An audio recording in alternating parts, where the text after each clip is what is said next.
Hi guys, welcome back to another tutorial video. In today's video, I'll show you how to use the Runway AI app to create cinematic videos. So if you want to generate AI videos right from your phone, just follow along. First, download and open the Runway app on your device. After that, sign in to your account or create one if you're new to Runway. Once you're on the home screen, tap Create Video. Now choose whether you want to generate a video from a text prompt or from an image. For example, you could enter something like a cinematic drone shot flying through a futuristic city. Or you can also upload a photo and have Runway animate it into a video. Next, tap Generate and wait for the Runway app to create your video. It may take a few moments depending on the length and complexity of your prompt. Once the video is ready, preview the result and see if it matches what you had in mind.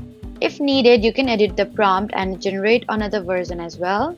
Once you're happy with the final result, tap Export or Save to download the video to your device. For best cinematic results, try using prompts that mentions camera movement, lightings, and visual styles.